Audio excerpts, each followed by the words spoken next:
Tras las conquistas de Alejandro, una guerra por el control de su vasto imperio estalló entre sus sucesores.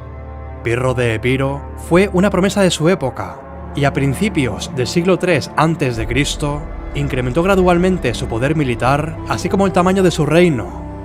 Pronto sería llamado a perseguir conquistas más lejanas, mientras su ambición le acabaría conduciendo a una campaña en Italia. Tan pronto como Pirro se enteró de que su rival Demetrio estaba enfermo, se adentró en Macedonia con el fin de asolar los campos y de atacar su economía. Pero cuando el rey macedonio se recuperó, pronto levantó un gran ejército y Pirro se retiró. Demetrio, con este ejército, trató de reclamar las antiguas tierras de su padre en Asia, mientras firmaba la paz con Pirro. Amenazados por esta gran fuerza macedonia, los otros reyes helenísticos, Ptolomeo, Seleuco y Lisímaco, formaron una alianza para derrotar a su antiguo enemigo Antigónida por segunda vez. La alianza envió embajadas y mensajes a Pirro de Epiro, aconsejándole de que este era el mejor momento de atacar a Demetrio, ya que este se encontraba tratando de contener su frente oriental. Y lo cierto es que Pirro podía haber sido reticente, pero permanecer neutral no habría sido inteligente.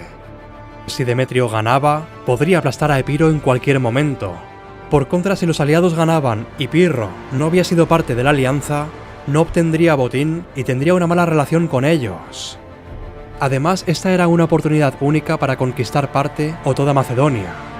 Por lo que, sin pensarlo mucho más, finalmente se unió a la alianza contra Demetrio.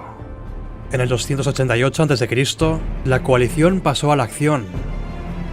Ptolomeo pronto zarpó de Egipto para atacar a Demetrio con una enorme flota, mientras que Lisímaco se adentró al norte de Macedonia desde Tracia. En respuesta, Demetrio se dirigió al noreste con su gran ejército para enfrentarse a Lisímaco. Y en este punto Pirro vio vía libre para invadir Macedonia desde el oeste, sin apenas ninguna resistencia. En el norte Lisímaco fue derrotado por Demetrio con su gran ejército. Sin embargo, y a pesar de la victoria, el descontento reinaba entre sus filas, ya que su comandante había dejado vía libre a Pirro en Macedonia. Tal descontento pronto comenzaría a expandirse, cuando después de que Demetrio marchara contra Pirro, el rey epirota envió agentes al campamento enemigo para esparcir propaganda y sembrar el caos. Después de esto, pequeños grupos de macedonios, que supuestamente comenzaban a admirar a Pirro y a su creciente reputación, poco a poco se fueron cambiando de bando, y pronto lo haría todo el ejército.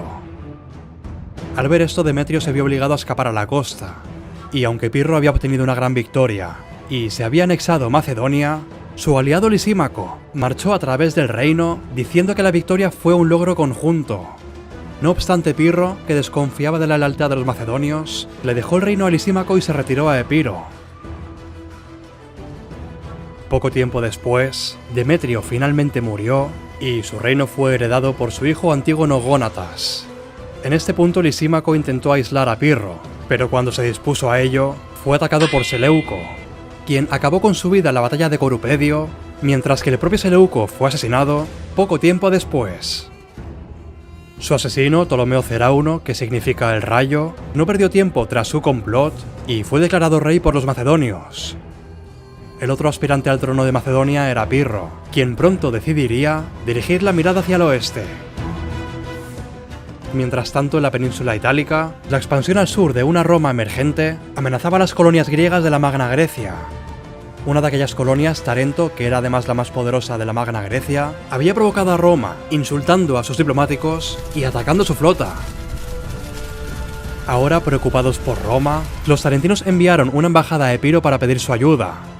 Y Pirro, a cambio de algunas exigencias, como el control supremo de las fuerzas aliadas, aceptó.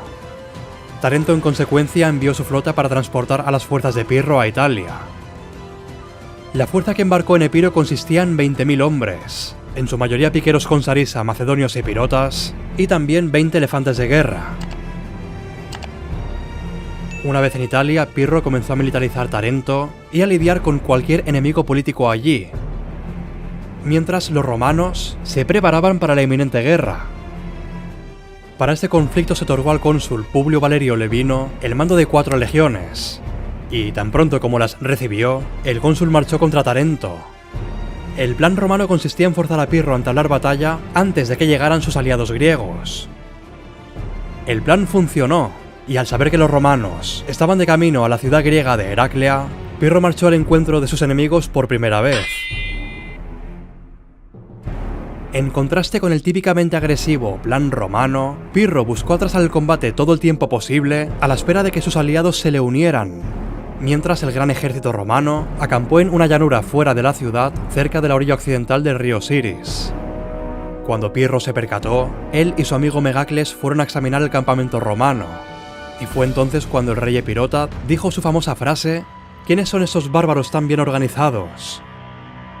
Acto seguido, y con el fin de proteger el paso del río, envió una avanzadilla hacia el mismo. Hecho esto, el rey griego se dedicó a otros asuntos, pensando que tendría tiempo en su fuerte posición defensiva. Sin embargo, pronto iba a recibir una amarga sorpresa cuando, de una forma repentina, el cónsul romano ordenó a sus fuerzas de más de 40.000 legionarios cruzar el río. La pequeña avanzadilla de Pirro pronto fue superada, y la caballería romana de Équites, que había cruzado río arriba, cargó en el flanco de la infantería defensora, la cual se retiró rápidamente tras sufrir enormes bajas. Mientras tanto, los vélites romanos ya estaban cruzando, y Pirro, que no podía permitirse perder completamente la defensa del río antes de que su infantería estuviera lista, cargó con 3.000 de sus mejores jinetes directamente contra la vanguardia de la infantería enemiga. Esto dio tiempo a las falanges para colocarse, y pronto dio comienzo el combate cuerpo a cuerpo entre las infanterías de ambos bandos. En este combate, Pirro fue derribado de su caballo y casi lo mata un jinete enemigo, por lo que su amigo Megacles, al ver a su rey derribado, cambió armaduras con Pirro y llevó la magnífica armadura del rey, cabalgando acto seguido de vuelta al combate. El combate cuerpo a cuerpo entre ambos bandos fue salvaje y sangriento, pero poco a poco los romanos fueron cediendo terreno ante el ímpetu de las falanges, hasta que de repente todo cambió. Megacles, que portaba la panoplia del rey, cayó muerto en combate a manos de un legionario, y su casco fue exhibido a lo largo de la línea, inspirando a los romanos y desmoralizando a los epirotas, quienes creían que su rey había muerto. En este punto las falanges comenzaron a deshacerse y las legiones empujaron, y el rey Pirro, al ver esto y al ver que se trataba de un momento clave en la batalla, cabalgó a lo largo de su línea, informando a sus tropas de que seguía vivo. Al mismo tiempo, los 20 elefantes de guerra, que hasta ahora habían permanecido en reserva, cargaron en ambos flancos romanos. Y en este punto, mientras la infantería romana parecía firme incluso ante aquellas bestias que nunca antes habían visto, los caballos, presas del pánico, huyeron, provocando el caos en las filas romanas, mientras Pirro con su caballería tesalia les perseguía. En total, unos 7.000 romanos habían muerto, y 2.000 fueron capturados, mientras los griegos contaron unas 4.000 bajas en un enfrentamiento que fue muy difícil, costoso y agotador. El concepto de victoria pírrica había nacido, y Pirro había encontrado a su más duro enemigo. A pesar de la derrota, Roma rechazó los términos de rendición de Pirro y comenzó a levantar un nuevo ejército. La siguiente batalla era inevitable y tendría lugar poco tiempo después. Tras la derrota en la batalla de Heraclea, el cónsul Labieno regresó a Roma. Para entonces la máquina de reclutamiento romana se intensificó enormemente, reponiendo rápidamente las enormes pérdidas que habían sufrido. Mientras tanto, Pirro, que todavía no entendía la mentalidad romana, envió a su amigo y consejero Cineas a Roma, junto con grandes obsequios que posiblemente pretendían ser sobornos. Mientras el propio Pirro marchó hacia el norte en dirección a Roma, y su ejército se agrandó con los aliados griegos de la Magna Grecia, que ahora le veían como un héroe por haber derrotado a los romanos. Una vez en Roma, Cineas fue expulsado sin lograr su objetivo de la paz, pero sí que le dio tiempo a observar la velocidad aterradora con la que los romanos se recomponían. Después de esto, un romano llamado Cayo Fabricio llegó a la corte de Pirro con el objetivo de negociar la liberación de los prisioneros de Heraclea. El rey griego intentó primero sobornarle y luego asustarle, pero Cayo Fabricio, que aparentemente era un hombre honorable, en lugar de eso se ganó la admiración de Pirro, quien, en un gesto de bondad, aceptó liberarlos. Al poco tiempo, los griegos continuaron su marcha hacia el norte e intentaron tomar Capua. Sin embargo, Labieno, que había llegado a la ciudad antes que ellos, impidió que Pirro la tomara, por lo que el rey giró hacia el sur e intentó tomar Neápolis, donde nuevamente fue repelido. Tras su fracaso en tomar las poblaciones de Campania, Pirro marchó sobre Roma y acampó a tan solo 6 kilómetros. Sin embargo, después del asalto de los galos hacía más de 100 años, las murallas de Roma se fortalecieron y la ciudad era inexpugnable. Pero además de esto, otros 2 ejércitos se acercaban hacia Pirro, por lo que decidió volver al sur, a Tarento, en lugar de asediar la ciudad durante el invierno. Por otro lado, y a raíz de su victoria en Heraclea, algunas tribus italianas se habían congregado bajo su estandarte. Samnitas, lucanos, brucios y salentinos enviaron contingentes para unirse a Pirro. Y en este punto, en lugar de atacar la capital enemiga directamente, haría una campaña en la costa del Adriático, en Apulia, con la esperanza de inducir a más aliados de Roma a cambiar de bando. Una vez llegó la primavera comenzó su avance, y lo cierto es que las legiones hasta este punto y tras lo acontecido en Heraclea, se habían mostrado muy reacias a enfrentarse a Pirro. Sin embargo, al verse amenazadas las importantes poblaciones de Apulia, se vieron obligadas a marchar hacia el sur para encontrarse con Pirro cerca de la ciudad de Asculum. Los cónsules Publio Decio Mus y Publio Sulpicio Saberrión comandaron unas fuerzas formadas por unos 40.000 legionarios y 5.000 jinetes. Pirro, por su parte, disponía de unos 38.000 hombres de infantería, 5.000 jinetes y 19 elefantes. Las fuerzas romanas tenían una excelente posición defensiva, anclada en el otro lado de un pequeño río. Al ver esto y el terreno irregular cerca del río que su falange ocupaba, el rey griego se retiró a un terreno más plano en la parte trasera y permitió que los romanos cruzaran el río. Cuando ambos ejércitos estuvieron en el mismo lado del río, dio comienzo la batalla. El choque entre falangitas y legionarios en el centro no fue concluyente, mientras que las caballerías en ambos flancos se enfrentaron. Cuando el choque de jinetes se intensificó, Pirro llamó a los elefantes. Pero entonces los romanos enviaron unos carros anti-elefante como respuesta. Mientras tanto, en el centro, los falangitas fueron poco a poco superados por los romanos hasta que finalmente se quebraron. El rey Pirro, sintiendo el peligro, cargó con su caballería de élite y consiguió destruir las primeras filas romanas. En este punto, 4.000 aliados romanos, que habían intentado atacar a los griegos por la espalda, dieron con el campamento enemigo y lo quemaron, lo cual fue visible desde el campo de batalla. Al ver esto, los falangitas se desmoralizaron y comenzaron a perder cohesión, siendo rechazados por los romanos. La situación parecía crítica. Sin embargo, en aquel momento, tanto los elefantes como la caballería pírrica en los flancos finalmente consiguieron hacer daño a los romanos, quienes sufrieron miles de bajas.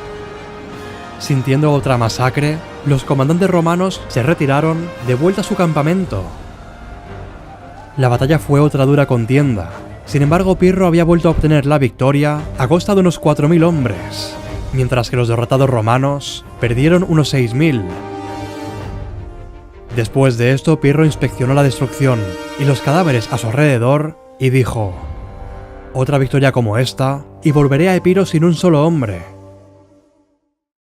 Tras su victoria, Pirro volvió a su base en Tarento, donde comenzó a reclutar más soldados. Y en ese punto le llegaron 2 embajadas, cada una con una oportunidad única para el rey epirota. Un emisario era de Macedonia, informando de que Ptolomeo Cerauno se enfrentó a una invasión gala, donde murió tras caerse de su caballo, por lo que ahora había una vacante en el trono de Macedonia, y Pirro era un rey probado. El segundo emisario venía de las poblaciones griegas de Sicilia, las cuales pedían la ayuda de Pirro ante los hostiles cartagineses. Sin darle más vueltas, Pirro vio como mejor opción la de Sicilia, ya que podía ser un puente para conquistar Cartago. Por tanto, y sin perder más tiempo, pronto marchó hacia Sicilia con 8.000 hombres de infantería y 2.000 jinetes. La fuerza de Pirro desembarcó en Taormina, donde un tirano local ya había declarado su lealtad al rey epirota. Desde allí navegó hacia el sur hasta Catania, donde la población le recibió como un libertador y además obtuvo 3.000 hombres de refuerzo para sus filas. En este punto viajó por tierra y por mar hacia Siracusa. Las tropas cartaginesas que asediaban la ciudad no contaban con apoyo naval y fueron tomadas por sorpresa por el avance de Pirro, retirándose poco después a pesar de su ventaja numérica. Tras su victoria en Siracusa, Pirro se hizo con otros 140 barcos, lo que le dio una importante ventaja naval sobre los cartagineses. ahora se movió hacia el oeste y marchó sobre Agrigento, donde el tirano local, Sorístrato, también era aliado. Fue aquí donde Pirro pasó el invierno y reunió sus tropas antes de avanzar hacia el oeste. La siguiente ciudad, otra Heraclea, tuvo que ser asaltada, y esta era una clara señal de que las cosas se pondrían mucho más complicadas conforme se adentraban en territorio cartaginés. Sin embargo, y a pesar de esto, las siguientes poblaciones importantes al oeste, Selino y Segesta, fueron tomadas sin luchar. Esta sería la última caminata que Pirro disfrutaría en Sicilia. Mientras tanto, en Macedonia, el hijo de Demetrio, Antígono Gónata, dio un paso al frente y derrotó a una fuerza gala de 18.000 efectivos en Lisimaquia. Después de esto, se quedó con el reino de Macedonia, y si bien Pirro se encontraba en el oeste, no sería la última vez que supo de Antígono. A continuación, Pirro decidió atacar la fortaleza montañosa de Érice en la costa noroeste de la isla. Las fuentes en este punto dicen que Pirro fue el primero en escalar los muros y luchó heroicamente, y después de un asedio muy reñido, la ciudad fue tomada. Sin perder mucho tiempo, Pirro asaltó Panormo, un asentamiento portuario que en aquel momento poseía el mejor puerto de Sicilia. Después de tomarlo, se dirigió a Lilibea. Sin embargo, en su intento de capturar este último reducto de poder de Cartago en Sicilia, tuvo que aumentar los impuestos en todas las poblaciones que gobernaba, unas medidas que pronto hizo que los griegos de Sicilia lo empezaran a ver como a un tirano. Consciente de esto y al no ver futuro en Sicilia, navegó de regreso a Italia. Después de dejar Sicilia, las fuerzas de Pirro finalmente volvieron a Tarento, donde el rey quiso recomponer a su ejército. Aparentemente el encontrar tropas no era un problema para alguien tan respetado como Pirro. Sin embargo, encontrar tropas experimentadas para reemplazar a los veteranos que había perdido era un asunto más difícil, por lo que tuvo que arreglárselas con una milicia más débil de Tarento. Además, la reputación de Pirro tras el abandono de Sicilia también había sufrido, por lo que algunas tribus, como los samnitas, dejaron de apoyarle. Con todo y una vez recompuesto, Pirro y su ejército marcharon hacia el norte para encontrarse con las legiones por tercera vez. En aquel momento había dos fuerzas romanas en el campo, por lo que Pirro envió un pequeño contingente a Lucania para atrasar la llegada del segundo ejército consular. Después, con sus 35.000 hombres, se decidió para atacar a los 25.000 legionarios de Manio Curio Dentato, quien había acampado en una colina cerca de la ciudad de Benevento. Una vez más, los romanos habían elegido un terreno accidentado que interrumpiría la falange pírrica, y además tenían una excelente posición defensiva. En este punto los epirotas tenían muy complicado atacar de frente, por lo que Pirro envió a un cuarto de las mejores tropas y los elefantes que le quedaban a intentar una maniobra de flanqueo por la noche. Mientras el grueso principal del ejército esperaría, preparados para la batalla en la llanura, esperando alguna señal de la avanzadilla. Sin embargo, la avanzadilla al rato de partir se perdió en el denso y oscuro bosque. Todo esto mientras las fuerzas principales se quedaron despiertos y cada vez más y más cansados. Y conforme las horas pasaban les quedó claro que las trompetas no iban a sonar esa noche. Una vez amaneció, la fuerza de flanqueo de Pirro finalmente fue visible detrás de los romanos, y su factor sorpresa desapareció. Finalmente dio comienzo la batalla a la luz del sol. Los escaramuzadores romanos pronto avanzaron y lanzaron una tormenta de jabalinas contra las falanges, las cuales comenzaron a desmoronarse bajo la presión. Acto seguido, la infantería romana entró en contacto con los falangitas, quienes estaban cansados de no haber dormido en toda la noche y hambrientos. La lluvia de pila legionaria, así como su carga frontal, comenzaron a hacer añicos los flancos de Pirro, quien rápidamente ordenó a los elefantes que le quedaban que cargaran contra los flancos romanos. Sin embargo, los romanos, que ya habían aprendido bien acerca de estas bestias, habían movido a los prínceps y vélites a los flancos con muchas pilas listas, haciendo que entraran en pánico y se desbocaran. Con los flancos de Pirro destrozados, comenzaron a cargar cuesta abajo contra el cuerpo principal de las falanges. Cuando los romanos chocaron contra los falangitas con gran ímpetu, los griegos exhaustos no pudieron más. Y en este punto, y dada la situación, Pirro dio la orden de una retirada ordenada para evitar que sean masacrados.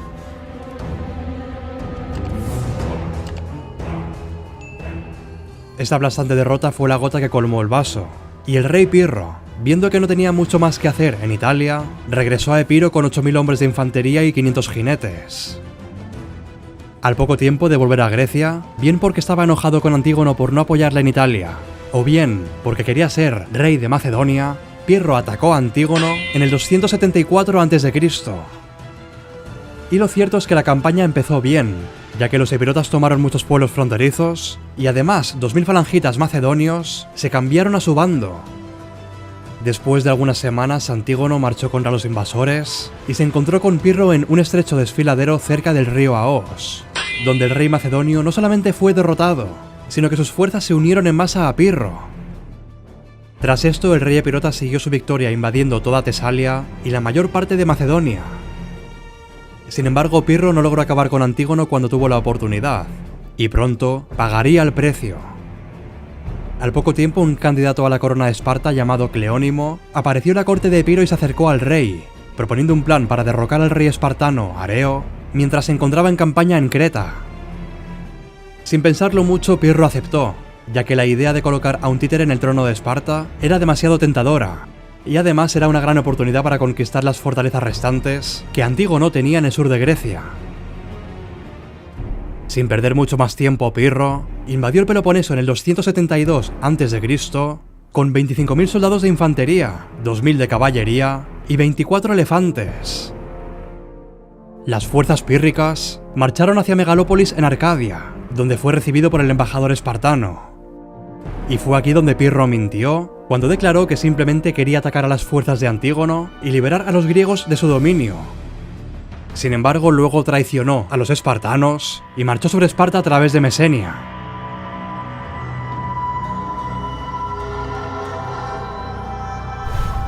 Cuando Pirro llegó a Esparta con una fuerza de 27.000 hombres, se encontró con 15.000 espartanos y haciendo uso del factor sorpresa les derrotó. Después de esto, el consejo espartano decidió despedir a sus mujeres e hijos y ponerlas a salvo en Creta. Sin embargo, las mujeres espartanas se opusieron, y una mujer llamada Arquidamia fue al consejo con la espada en mano, diciendo que no quería seguir viviendo si Esparta perecía. Su determinación hizo que los espartanos se quedaran a luchar. Por la mañana, Pirro dirigió un ataque frontal a la trinchera espartana, pero fue repelido. Luego intentó varias veces romper las defensas espartanas, pero estas se mantuvieron firmes.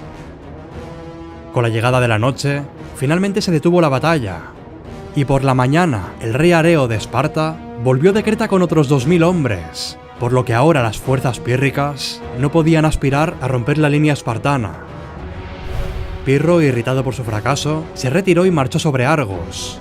Sin embargo, durante la retirada su hijo Ptolomeo perdió la vida en una emboscada espartana, y el rey cayó en una profunda depresión.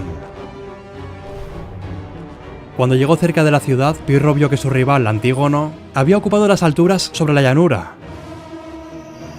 No obstante, durante la noche, los aliados de Pirro dentro de Argos abrieron una de las puertas de la ciudad y sus fuerzas se adentraron. Los argivos dieron la voz de alarma, a la vez que el rey espartano Areo llegó con una fuerza de 1000 hombres. Los argivos ahora, junto con sus nuevos aliados, atacaron a los enemigos. Sin embargo, con la caída de la noche, se pospuso el enfrentamiento. Cuando amaneció, Pirro se preocupó por el gran número de enemigos y se quiso retirar.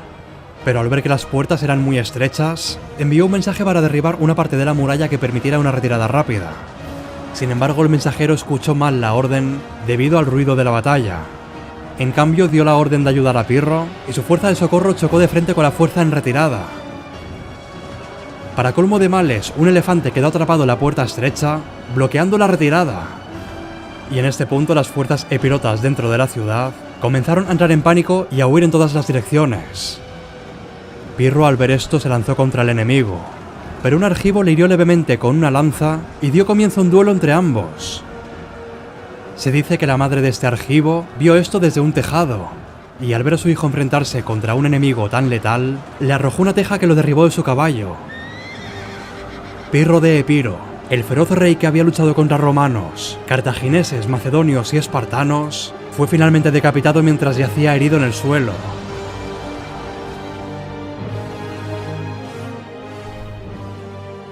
La muerte de Pirro hizo que sus fuerzas se rindieran, y como consecuencia, la hegemonía macedonia volvió a Grecia. Pirro, junto con Alejandro Magno, sería uno de los últimos reyes guerreros de Grecia. Debido a su determinación, pasaría a la historia como uno de los enemigos más feroces que tuvo Roma y uno de los reyes helenísticos más virtuosos. Si te ha gustado este vídeo, puedes dejar un like para hacérmelo saber, y si no estás suscrito, te recomiendo que lo hagas, ya que seguiré subiendo contenido como este. Gracias a todos los miembros que apoyáis este canal y que hacéis que pueda seguir adelante. Nos vemos en el siguiente vídeo.